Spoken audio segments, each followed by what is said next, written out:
Natasha, and thank you so much for joining me today. Well, welcome back to my beautiful release of stamps. I'm going to be focusing on these 3 today, and now I released 6 stamp sets that are in collaboration with the beautiful Joggles.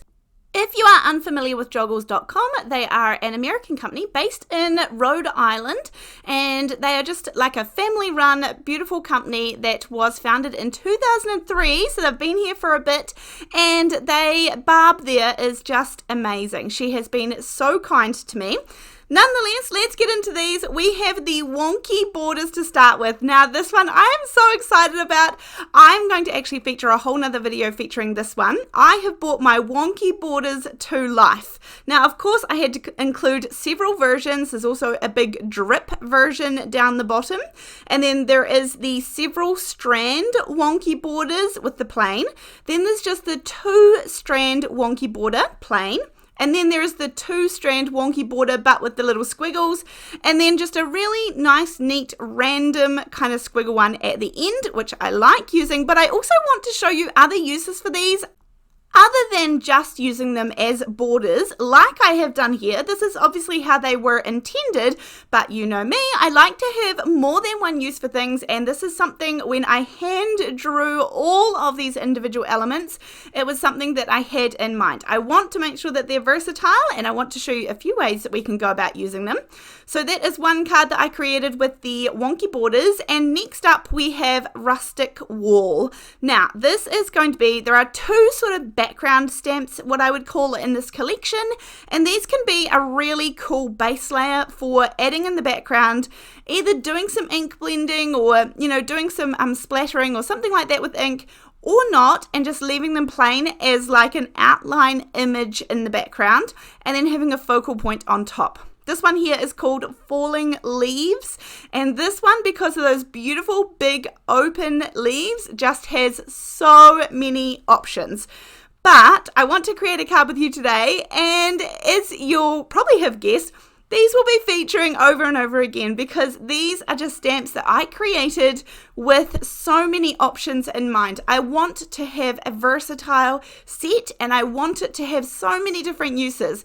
So I just want to show you quickly, this one here is heat embossed. This is the Rustic Wall. It can either be bricks or stones, or you could cut a path out of this one. This could be something that you could pop underneath one of our little wonky houses that we have created before, something along those lines. Now, I have done a really light inking here, and I will say, we're actually going to come back and change that up, but for the minute, I have spritzed down the entire panel and I'm dropping in some brown ink. Now, it doesn't really matter. You don't have to decide if these are going to be stones or if they're going to be bricks or what you'd like them to be. It actually doesn't matter. You could make them wildly colorful if you want to, and the best part is that you can use these as an entire background, and you can, as I mentioned, add that focal point. So many fun ways to use these ones, even though they are just sort of bigger background stamps. I also designed them so that they could be used portrait or landscape, so we weren't limited there. Now, I've dropped in a little bit of ink. You can either dry this with a heat gun or you can leave it to dry naturally. I didn't think that this had enough color in behind it, to be honest, so I've come back in with a couple of darker grays, and because this panel is still damp and I spritzed it with the water in the beginning, all of this grey is going to spread beautifully, and truly this doesn't take me very long at all to spread all of this colour around the outside of the bricks. That's something else I wanted to do, is to make sure that there was enough room to do techniques in those parts as well. So I've added the colour around. Another thing with this sort of look is that it doesn't have to be perfection. It can have those imperfections. It can have darker ink and lighter ink. And honestly, if you do that, it sort of gives it a little more authenticity and a little more feeling behind it rather than just an all over blank look. So here I'm holding the heat gun and it is drying, and I'm also dropping in a little bit more colour just since it's there on my acrylic block, and so I can build a little more interest. And so I've got this finished panel good to go. that's one option. Now, I did want to show you how I'm going to use this in a card. Now, this is obviously just a black stamped with some black VersaFine Onyx Black ink. And then I was changing my mind as I was doing this, actually, because originally I was going to do a larger wall behind it, but I ended up changing my mind. So bear with me. I'm going to colour these in a somewhat similar fashion, except I don't want anything in the background. So all I'm doing is spritzing the entire cardstock and dropping in some dark grey ink. You can see that this takes me actual seconds to do. It's a really, really quick process. Next up, as our focal point, I'm going to be using this Foliage Foundations. I have one of my most favourite little elements in this entire release has got to be this gorgeous little vase, and this is going to be sized perfectly to fit on our little A2 cards. So I'm going to stamp this out just on a scrap piece of paper. I'm going to stamp it a couple of times because if you know me, I just stamp one and then no doubt, I promise you I'll muck that one up. And then the thought of having to get everything out again and do it is like, I just roll my eyes. So if I stamp two to begin with, usually that means that I don't muck up the first one and I have a spare. I'm also going to stamp it out on some masking paper. This is the Gina K Masking Magic, just because I put over clear embossing powder and then I heat emboss them, and I also do that on the Masking Magic so that I can't smear any of the ink around, because obviously it's a pretty non-porous product, and so things like ink, especially the VersaFine ink, which is a pigment ink, is not going to sink in and dry on that masking paper. So if I add some clear embossing powder, that means that it is going to stay put. I can't smear any of the ink down onto my project. It's also going to give it some good longevity as well. As for colouring this one in, I am going to use some alcohol markers, just some pretty quick colouring. I have already cut out this vase with some fussy cutting Cutter-Bee scissors, and you know me, I like to add the elements that I may need to fussy cut out. I want to make it easy, so this one you can truly glide your scissors around nice and easy. And then I'm just doing some light blue, medium blue on the vase, and then a little pink highlight through the center that you can wrap around. You could also add on more details onto the vase if you wanted to. You could also stamp some details or some images onto it to give the the vase a little bit more interest. That would be fun too. And then I've gone around the outside just to cover up my fussy cutting and the white core of that cardstock I've used, and I just go around with a little black marker pen. This one here is going to be the Build a Bouquet, and of course I'm going to do this on my little card front that I've got here. This is the vase that I have done with the Masking Magic, and I'm going to pop this over top of my real vase so I can get placement. I don't want the stems to go on the outside of this, but I do want them to show on the inside part. Does that make sense? So I did cut off that little piece of Masking Magic that was at the top of the vase, where you would put the stems of the flower down into. Now I'm going to stamp a couple of the stems. I'm going to stamp a couple of the flower heads. There are some larger ones. There's a large and a small of each type of flower, so that you can have different varieties and different sizes of the same variety. And then I'm going to add in a little bit of foliage. Now I know it looks like it's kind of cut off a bit there where I have stamped, but actually this is going to work out just fine. Now this is funny, there are some leaves here that you can add on, and there's obviously a little stalk that comes out one side of them, and so you would put that little stalk in towards the flower, but I didn't do that. I did it the other way around, but never fear, we can make anything work. And I just bring in my little fine liner pen and sort of make the end of the leaf, just look like that. It's fine, it doesn't matter. And then I was wondering whether I should add in a bit more foliage here, whether we needed a little bit more to fill it up, but I think just a couple more leaves.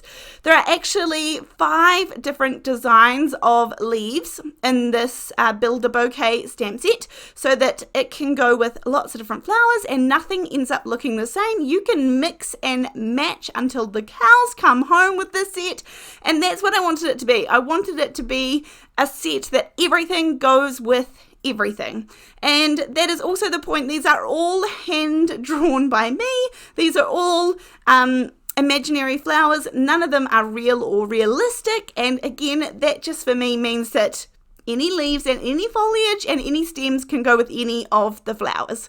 So just making life easy for someone who doesn't recognize what should go with what, and that is me. And so that is how I designed this set. Now I'm just going to cut this down a little bit to fit what we have, the card front that I'm going to use. I can't remember what I cut this down to, but basically it's going to leave about a 1/2 inch border around the entire card, and this little brick wall or stone wall is going to ground our image. So here's our gorgeous little vase. It's going to sit there with the flowers coming out the top, and if you wanted to, you could angle the stone wall so it looked more like it was a tablecloth or a background, but I like it as is. I was pretty happy with how this looked. I'm going to cut off a little bit down the bottom because it's a little bit longer than what I need, but I would rather have more and then cut it down than not have enough to begin with. So you can see I'm just going to trim that up to match the panel that I have. Pop down my little vase on some 1mm thick foam tape, so it gives it just a little bit of lift, but not too much. As I mentioned, you could add in some extra details on this vase, or you could stamp in some Versamark and add some perfect pearls on top of the vase. So many options to customize it. And then I'm going to take the same blue alcohol marker. There was a little piece of glue or tack or something on that side, so that's why I switched it over and went on to the other side. Luckily, every piece of paper has 2 sides, so I can use it again. And that is going to be my little matting layer, just so it all matches. You could add a matting layer of actual cardstock as well, if you wanted to. Now, I do want to make this a little birthday card, so I'm going to sneak a little birthday wishes in here, just nice and little, not to take away from all of that beautiful work that we have done on this card.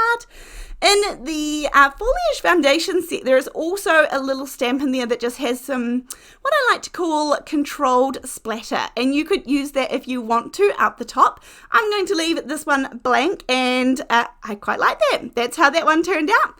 This one is the falling leaves. Now I used a turquoise, yellow and purple alcohol markers to color this one in, and I've already gold heat embossed the falling leaves. I just want to show you a really quick layout. If you ever want to just sit in front of the TV or a movie, or you're at kids sports or sitting in the school pickup line or something like that, and you just want to do some colouring, then I heat emboss lots of the images or the backgrounds, and then I just enjoy some colouring, and then this is like the time when I can come and use those. So really simple to pop together. I've got some of these little round sentiments, which I love, from Lawn Fawn. These are very helpful, and this one is going to say thank you so much. I've got an extra little branch of foliage that I'm also going to include in here. And then just to keep everything matching and beautiful, I have another white circle of cardstock cut out. And I'm going to use the same purple alcohol marker that I used for the falling leaves. I'm going to use that and colour in the background so that this becomes a matting layer for our little sentiment. You could either pop that up on a little bit of foam tape, a few layers of scrap cardstock, or you could just put it down nice and flat as well. I'm going to pop the panel centered off to the left here, just so it has a very small border around the outside. You could also use a matting layer, like a purple matting layer, that would look really nice on there too, but I was happy with enough with it just being on the card base. I've got my little bit of foliage, which I'm going to split in half. This is just plain white cardstock because I want the actual feature of the card to be those bright falling leaves, and then the sentiment, of course, but the little bit of foliage just gives it that something extra and fills and balances out the card. So I'm just going to pop some glue and then pop this directly down, sort of centered over to the right just a little bit. If you would like to support me, which I would be so grateful because I was so nervous doing this, if you would like some of these stamp sets, then head on over to joggles.com. I will leave links below, of course, but other than that, thank you so much for joining me. I can't wait to see what you create with these stamps, and I will see you soon. Bye!